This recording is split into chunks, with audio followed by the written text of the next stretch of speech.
오늘 본문은 십자가에서 죽으심을 앞두신 예수님께서 이제 당신이 제자들을 위로하시고 격려하시기 위해서 주신 말씀입니다.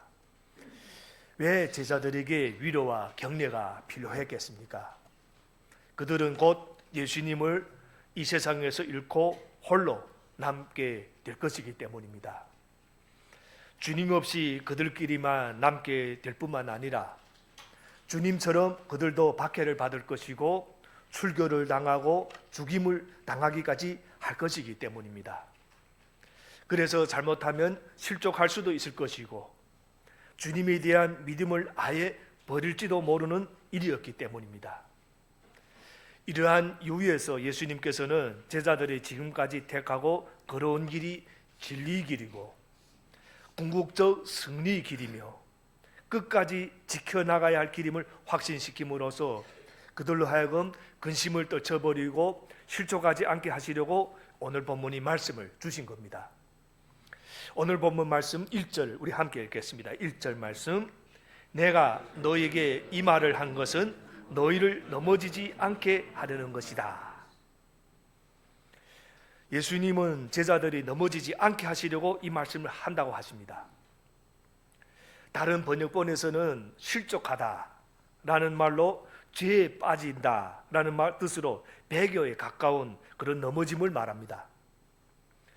실족한 사람이 대표적 인물이 바로 가룟 유다였습니다. 그는 왜 실족했는가?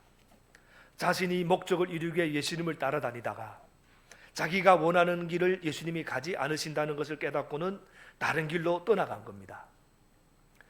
예수님은 오병이어의 기적을 일으켰을 때 사람들은 이분을 따라가면 먹고 사는 데 문제가 없겠다라고 하며 왕으로 삼으려고 했습니다. 그렇게 잘못된 기대로 예수님을 믿고 따른다면 예수님이 이름으로 고난을 받고 미움을 받는 일이 생길 때 다 도망가게 되는 겁니다. 그것이 여기서 말씀하시는 넘어짐, 즉 실족이라고 합니다. 그러면서 진짜로 예수님을 따르는 제자들에게 실질적인 위험이 닥친다 하고 또 말씀해 주십니다. 2절 말씀 함께 읽겠습니다. 2절 말씀, 사람들이 너희를 회당에서 내쫓을 것이다. 그리고 너희를 죽이는 사람마다 자기네가 하는 그러한 일이 하나님을 섬기는 일이라고 생각할 때가 올 것이다. 이 출교하면 그때 당시 이 출교라는 것은 유대인들에게 사형이나 다름없는 아주 가혹한 형벌이었습니다. 죽이지는 않더라도 모든 관계가 단절됩니다.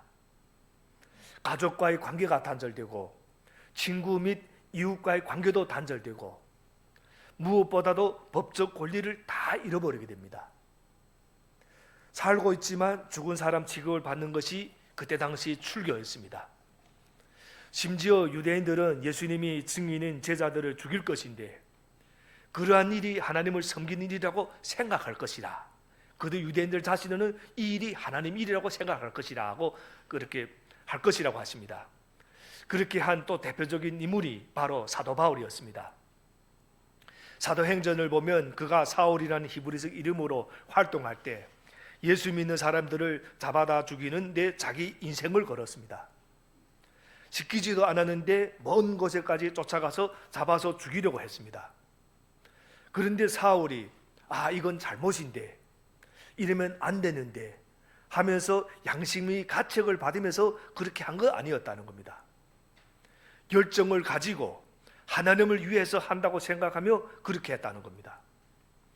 하나님이 오직 한 분이라고 굳게 믿고 있던 유대인들은 예수님이 하나님의 아들이라고 주장하는 그 그리스도인들을 용납하는 자체가 불신앙이었기 때문입니다. 그들의 입장에서는. 그래서 역사를 보면 교회가 타락했을 때가 참 많이 있습니다. 그런데 참된 신자들을 받게 하던 사람들은 안 믿는 사람들이 아니라 오히려 교회였다는 겁니다. 그 중세를 보면 그 교회가 믿는 사람들을 받게 했습니다. 믿는 사람들 또 교회 지도자들이었습니다. 그들은 예언자적 목소리를 내는 사람들을 핍박하고 쫓아내면서도 하나님이 영광이라고 이야기했습니다. 그러면서 예배당을 화려하게 꾸며놓고 아무 일 없었다는 듯 하나님을 찬양하고 예배하는 겁니다. 그러나 그것은 하나님 입장으로 보면 역겨운 일이 아닐 수가 없다는 겁니다. 그보다 훨씬 더 오랜 전인 구약 시대에도 유대인들이 하나님이 선택된 백성이라고 하면서도 하나님 말씀을 선포하는 선지자들을 잡아다 죽이고 핍박하고 고문했습니다. 그들은 또 그렇게 하면서도 하나님을 위한 것이라고 말했습니다. 왜 그들은 잘못된 일을 하면서도 하나님을 위해서 하는 이것이라고 그토록 확신하고 있는가? 오늘 3절 말씀에 나옵니다. 3절 말씀 함께 읽겠습니다. 그들은 아버지도 나도 알지 못함으로 그런 일들을 할 것이다. 아버지도 하나님도 모르고 예수님도 모른다는 겁니다. 하나님 아버지를 아는 것과 예수님을 아는 것은 분리될 수가 없습니다. 내가 하나님은 믿겠는데 예수가 하나님의 아들이고 구원자라는 것은 못 믿겠습니다 라고 하는 분들이 있다면 그것은 참 신앙일 수가 없다는 겁니다. 하나님을 정말 믿는 사람이라면 그 아들이신 성자 하나님 예수 그리스도를 안 믿을 수 없다는 겁니다. 성령 하나님도 믿습니다. 이분은 믿는데 저분은 못 믿겠다고 하는 것은 참 믿음일 수가 없다 하는 겁니다. 그런데 여기서 안다, 이것은 단순히 머리로 아는 것이 아니라 인격적으로 아는 것, 관계적으로 아는 것, 체험적으로 안다는 것을 말합니다. 그런데 역설적이게도 진리는 제자들에게 참 평화와 기쁨을 주는 동시에 그들이 세상에서 고난을 받게 되는 원인도 된다는 것입니다. 그래서 진리가 우리에게 자유를 주는 동시에 진짜로 진리를 붙들고 사는 사람은 고난을 당하게 된다는 겁니다. 하지만 예수님은 제자들이 나중에 고난과 미움을 받게 될 때 지금 하신 이 말씀을 기억하면서 그때 말씀하신 것이 드디어 왔구나 하면서 오히려 담대해진다는 겁니다. 그들은 자신들에게 닥친 고난이나 심지어 자신들이 죽음, 또 그 전에 예수님이 십자가의 죽음이 결코 하나님 나라의 실패가 아니라는 것을 믿을 수 있게 될 것이라 하는 뜻입니다. 그래서 다시 한번 예수님이 말씀하십니다. 4절 말씀 함께 읽겠습니다. 4절 말씀, 내가 너에게 이 말을 하여 두는 것은 그들이 그러한 일들을 행하는 때가 올 때 너희로 하여금 내가 너에게 말한 사실을 다시 생각나게 하려는 것이다. 또 내가 이 말을 처음에 하지 않은 것은 내가 너희와 함께 있었기 때문이다. 다시 생각나게 하려는 것이다. 여러분, 세상을 사랑하는 길과 하나님 예수님을 사랑하는 길이라는 두 갈래 길이 항상 우리 앞에 놓여 있습니다. 사실은 매일 놓여 있습니다. 물론 하나님이 은혜로 우리가 예수님의 길을 선택하고 예수님을 믿어 구원을 받습니다. 그런데 예수님을 믿은 다음에도 끊임없이 예수님을 주인으로 모시고 사는 좁은 길과 자기가 주인이 되어 그저 세상적인 삶을 살아가는 넓은 길이 주어져 있다는 것은 이 사실은 변함이 없다는 겁니다. 그래서 우리는 매일 이 결단을 해야 되는 겁니다. 예수님을 주인으로 모시고 살기로 결단하는 것, 이것이 또 우리 신앙생활이기도 합니다. 그래서 우리에게 기도가 필요하고 말씀이 필요하고 더욱이 회개의 기도가 필요한 겁니다. 그래서 우리가 회개 기도하면 뭘 회개하는가? 바로 이걸 기도하는 겁니다. 내 마음으로 작은 이거 좀 잘못했습니다, 저거 잘못했습니다, 이런 게 아닙니다. 뭘 기도할까? 내가 지금 이 시각 또 나를 주인으로 삼고 살아왔습니다. 하나님 아버지, 지금부터 내가 예수님을 또 주인으로 믿고 살겠습니다. 이런 결단하며 그럴 때 또 그 하나님의 사랑을 우리가 느끼면서 사는 것이 회개의 기도인 겁니다. 그래서 우리가 기도가 자꾸 어렵다고 하는데 왜 어려운가? 매일같이 나와서 반성을 하려고 하니까 오늘은 이거 잘못했습니다, 내일은 저거 잘못했습니다, 이렇게 반성을 하려고 하니까 그것이 시간이 오래가면 사람이 어떻게 됩니까? 그것도 습관이 돼버립니다. 그거 아니라 매일매일 우리가 기도하는 건 왜? 회개 기도, 내가 주인이 된 삶을 회개하고 예수님이 나의 주인으로 모셔드리는 것, 이것이 회개 기도인 겁니다. 그리고 예수님이 시각으로 모든 문제를 바라보는 것. 그래서 우리에게 한번 예수님을 믿고 구원받았다고 끝이 아니라는 것, 그때부터 시작이라는 겁니다. 그런데 세상을 사랑하는 것과 예수님을 사랑하는 것은 각각 자기를 사랑하는 또 다른 방식이기도 합니다. 우리가 세상이 초청에 응답해서 그들이 나를 대접해 주는 길을 걸어갈지, 아니면 예수님이 초청에 응답해서 예수님이 나를 사랑해 주시는 길을 걸어갈지 매일 우리가 선택해야 된다는 겁니다. 그래서 우리는 매일 매순간 두 갈래 길 앞에 서 있다는 겁니다. 물론 주님은 우리가 주님의 길을 택하기 원하십니다. 또 그렇게 하도록 힘을 주십니다. 또 성령님을 통해서 도와도 주십니다. 당장 보기에 세상의 길이 넓고 인기가 있고 또 그 뒤로 가면 좋은 결과를 얻을 것 같습니다. 실제로 화려하고 멋지게 보이기도 합니다. 반면 예수님이 초청이 무엇입니까? 십자가로의 초청이라는 겁니다. 예수님은 십자가의 이 사랑 방식이 사실은 참다운 사랑이라고 항상 이야기하고 있는 겁니다. 진정으로 인간다움을 이루는 길이라고 하십니다. 나도 살고 다른 사람도 살리는 길이라고 하십니다. 그 말씀을 믿고 따르는 것이 진정한 믿음입니다. 예수님이 부활과 영광을 보면서 십자가의 삶의 방식, 십자가 희생의 사랑의 방식만이 참다운 생명과 영광에 이르는 길이라는 것을 믿는 것이 우리가 믿는 믿음입니다. 예수님이 박해를 받을 것이며 예수님을 따르려면 제자들도 그 박해를 받게 된다는 말씀, 게다가 지금껏 제자들 이끄셨던 예수님이 떠나신다는 말씀을 들은 제자들이 어땠겠습니까? 아, 좋다, 기쁘다, 나도 그 길을 가겠습니다 가 아니라 굉장히 혼란스럽고 굉장히 불안했을 겁니다. 마태복음 16장에서 예수님이 가이사랴 빌립보에서 너희는 나를 누구라 하느냐고 하셨을 때 그리스도라고 고백하니까 그리스도는 고난당하고 죽임당하고 3일 만에 살아날 것이라고 하셨습니다. 그러자 베드로가 예수님을 붙들고 제자들을 대표해서 절대 그러면 안 된다고 예수님께 야단칩니다. 그때 예수님이 베드로를 야단치는데 이렇게 말합니다. 사탄아, 내 뒤로 물러가라. 그 후에도 마가복음에서 예수님이 두 번째로 그 말씀을 하시니까 제자들은 그 말씀을 듣고 두려워했다고 합니다. 듣기도 싫어했다고 합니다. 예수님에 대해서 호기심을 갖고 찾아온 사람이라면 그분을 믿고 난 후부터 뭘 기대하겠습니까? 안 되던 일이 풀리고 막혔던 일이 뚫리고 힘들었던 인생이 술술 풀리는 것을 기대하지 않겠습니까? 그런데 예수님은 지금 제자들에게 나를 따르면 세상에서 잘 되는 것이 아니라 박해를 당하고 죽임을 당할 것이다 라고 하시는 겁니다. 그러니까 누가 그런 길을 따라 나서겠다고 선뜻 나서겠습니까? 그래서 예수님도 제자들을 처음 부르신 순간에는 제자가 된다는 것이 어떤 대가를 치러야 하는 일인지에 대해서 다 가르쳐 주지는 않으셨습니다. 처음에는. 그리고 오늘 보면 4절 후반부를 보면 또 내가 이 말을 처음에 하지 않은 것은 내가 너희와 함께 있었기 때문이다 라고 또 말씀합니다. 미리 알려주었어도 제자들은 못 알아들었을 것이고 예수님이 말씀을 완전히 오해하실 겁니다. 그래서 그 대신 어려움을 겪을 때마다 예수님이 함께 하시면서 지켜주시고 가르쳐 주셨습니다.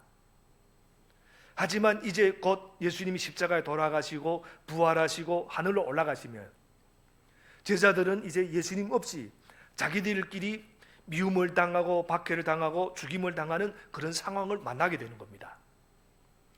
그때 그들은 예수님이 오늘 이 말씀을 기억하면서 고난 앞에 두려워하거나 변절하지 않고 주님이 걸어가신 길로 가게 된다는 그 말씀을 지금 해주시는 겁니다. 그리고 실제로 그렇게 했습니다. 사도행전을 보면 정말 놀라운 게 예수님이 돌아가시고 부활하시고 하늘로 올라가신 후 얼마 안 되어서 그들이 성령을 받고 확 바뀝니다. 그전에는 두려워서 벌벌 떨고 도망가고 심지어 예수님이 부활하신 날 모여서 문을 잠그고 우리는 어떻게 해야 되지? 하며 두려워하던 사람들이 당당히 나가서 예수님을 전하게 됩니다. 그러니까 예수님을 죽인 종교 지도자들이 그들을 잡아다가 때리고 위협하며 죽이겠다고 협박하는데도 사람이 말을 듣는 것보다 하나님의 말씀을 듣는 것이 옳다.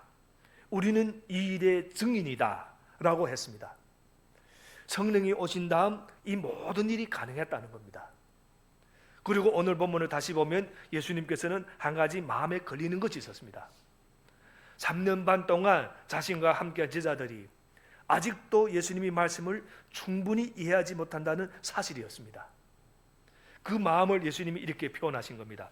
5절부터 6절을 우리 함께 읽겠습니다. 5절부터 6절. 그러나 나는 지금 나를 보내신 분에게로 간다. 그런데 너희 가운데서 아무도 나더러 어디로 가느냐고 묻는 사람이 없고 도리어 내가 한 말 때문에 너희 마음에는 슬픔이 가득 찼다. 지금 예수님이 자꾸 가신다고 하는데 그들은 묻지 않아. 어디로 가십니까? 이런 질문도 없다는 겁니다.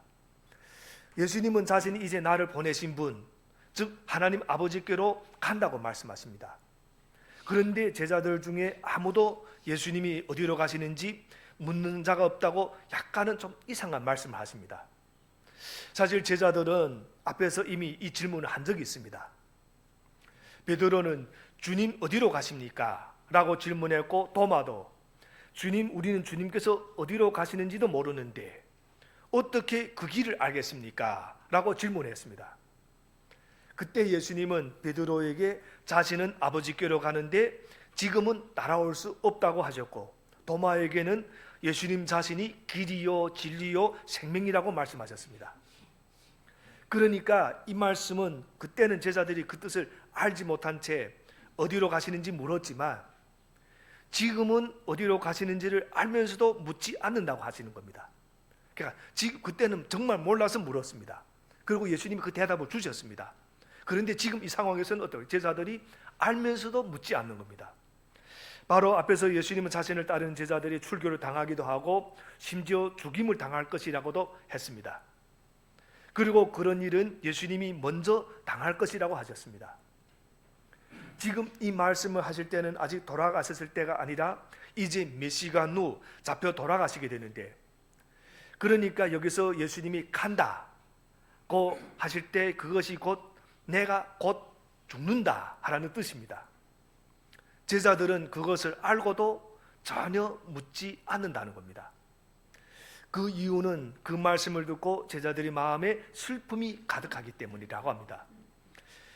그러니까 제자들은 자기들이 짐작하는 것, 즉 주님이 돌아가신다는 것이 사실일까 봐 두려워서 정말 돌아가십니까? 라고 질문하지 않는다는 겁니다.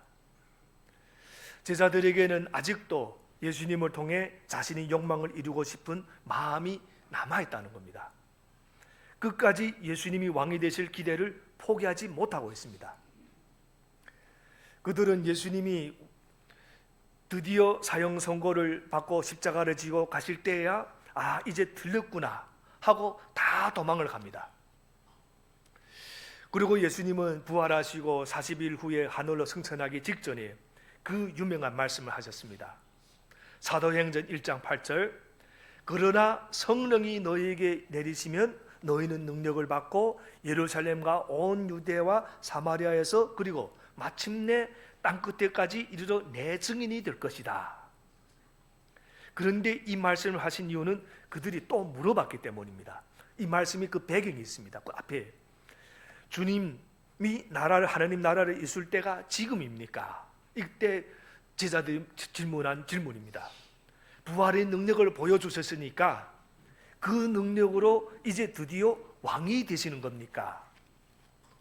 그리고 예수님이 이제 사도행전 1장 8절 말씀을 주신 겁니다. 예수님이 부활하신 이후에도 또 이 질문을 했다는 겁니다. 그러니까 예수님 밑에서 예수님이 왕이 되시면 한 자리를 하겠다는 것을 제자들은 끝까지 포기를 하지 못하는 겁니다. 그것을 다 내려놓고 주님이 정말 자기들을 위해 무엇을 기대하신지를 알고 따르는 마음이 그들에게는 아직 없었다는 겁니다.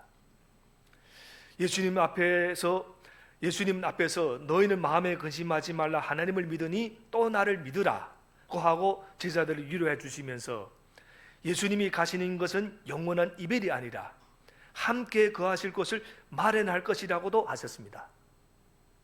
처소를 마련한다고 했습니다. 너희들이 갈 처소를 마련한다.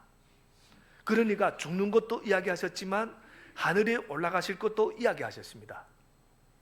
그들을 고아와 같이 버려두지 않으시고 더 이상 몸으로 함께 하지 못하시지만 또 다른 보혜사를 보내셔서 영원토록 그들과 함께 계시게 하시겠다고 약속도 하셨습니다.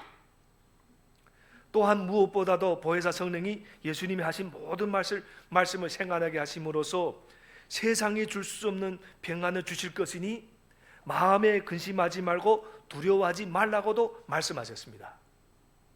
그럼에도 불구하고 제자들은 여전히 근심이 가득했다는 겁니다. 마음 한편에 이심이 있는 정도가 아니라 아주 근심으로 꽉 차 있었다는 겁니다. 그래서 예수님은 불신앙과 무지에서 생긴 근심으로 가득한 그들에게 평안과 격려를 줄 수 있는 말씀을 이제 다시 한번 해줍니다. 7절 말씀 함께 읽겠습니다. 7절. 그러나 내가 너희에게 진실을 말하는데 내가 떠나는 것이 너희에게 유익하다. 내가 떠나가지 않으면 보혜사가 너희에게 오시지 않을 것이다. 그러나 내가 가면 보혜사를 너희에게 보내주겠다. 지금 예수님은 제자들이 생각하던 왕이 아니시라고 합니다. 그들이 바라는 하나님 나라의 개념을 완전히 깨뜨리시고 뒤엎어버리고 계십니다. 하나님 나라는 유대인들만의 나라가 아니고 정치적인 나라가 아님을 말씀하십니다. 물론 우리 예수님은 하나님이 이때로부터 약 2000년 전 아브라함이 약속하신 언약의 축복대로 모든 시대와 민족을 다스리는 왕이 되실 겁니다. 이미 그런 왕이 되신 걸 지금 우리는 알고 있습니다.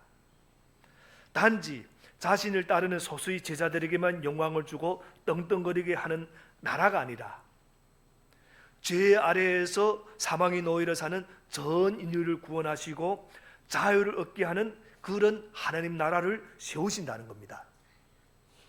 이것이 가능하려면 예수님이 죽음과 부활과 승천이 있어야 하고, 그래서 예수님이 하늘로 올라가신 후 하나님 아버지와 함께 보내주실 보혜사 성령님이 오셔야 가능한 일이라고 말씀합니다.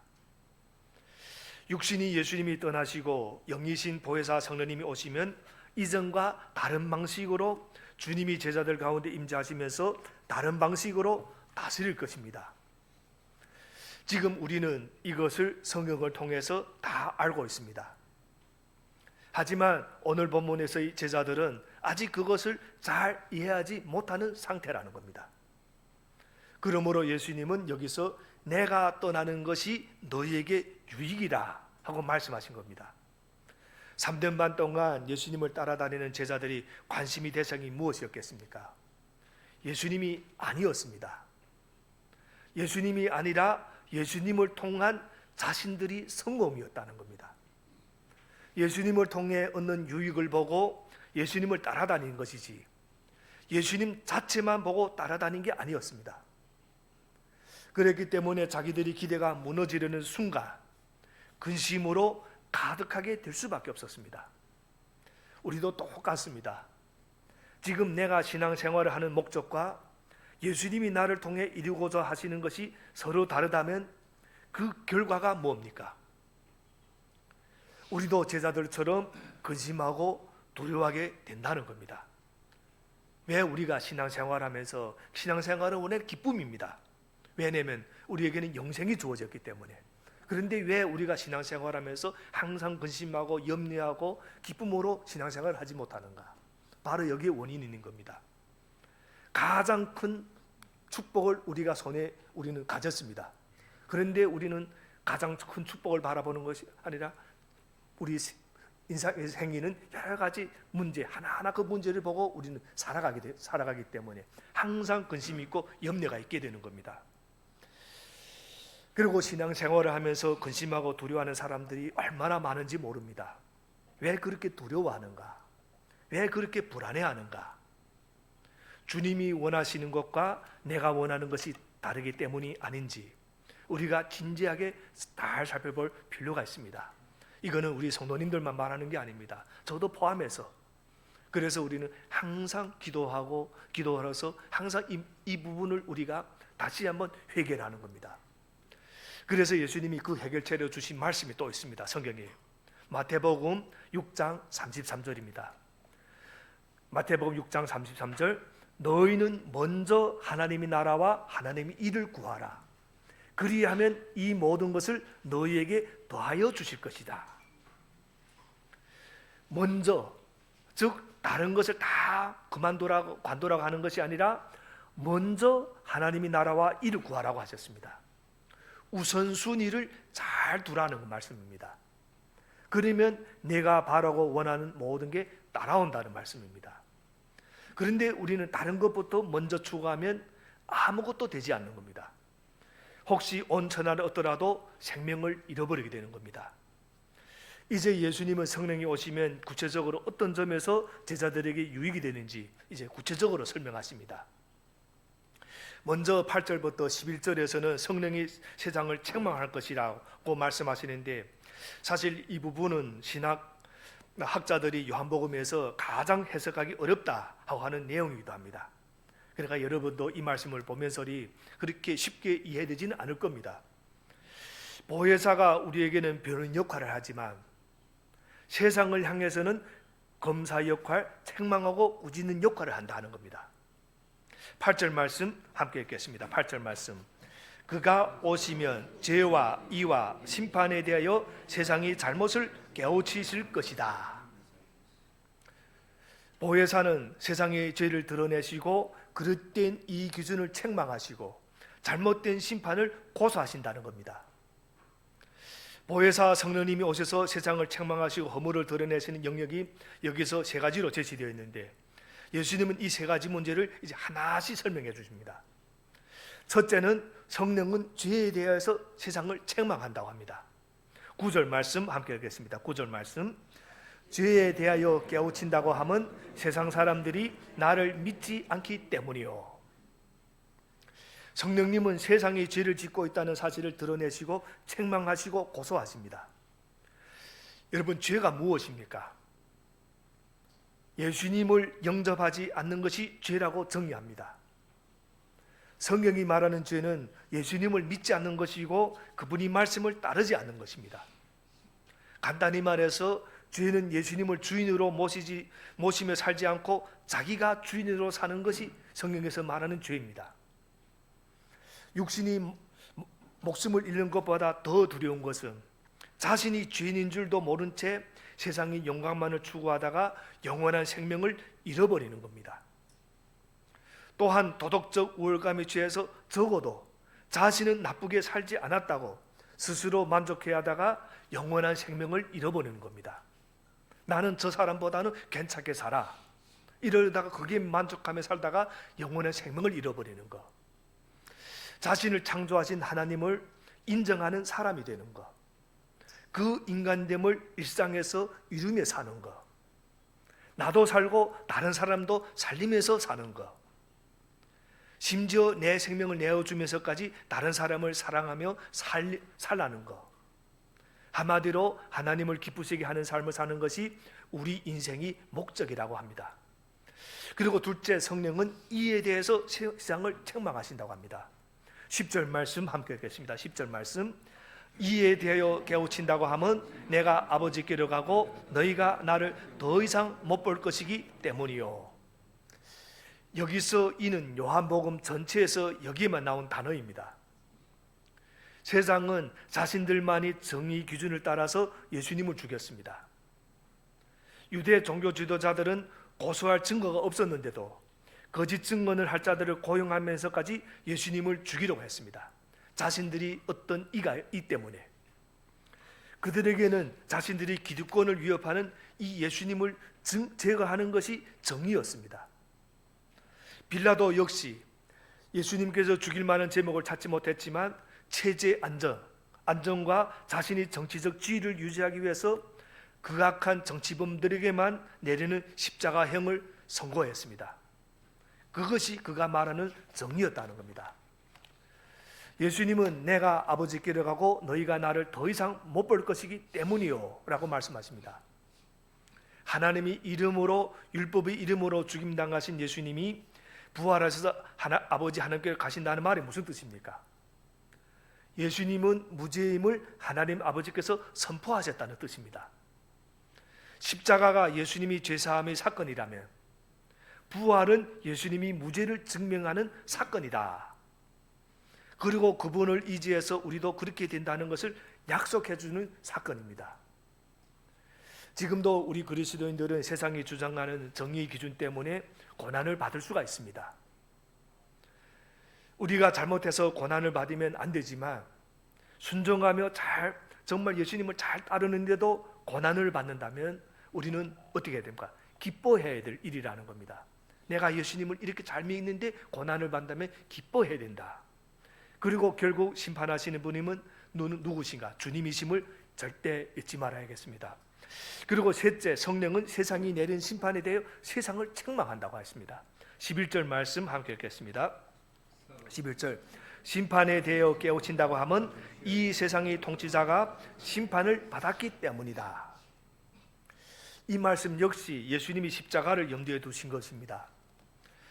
이제 세상은 예수님을 재판해서 사형에 처할 겁니다. 십자가형이에요. 예수님이 하나님의 아들이신 줄도 모르고 그분이 하나님을 모독했다는 이유로 이제 죽일 것입니다. 이미 가룟 유다는 그들에게 동조해서 생명을 떠나 죽임의 길로 갔습니다. 그들은 예수의 십자가 죽음이 그를 향한 하나님의 심판, 하나님의 저주의 형벌이 집행되었다고 보았습니다.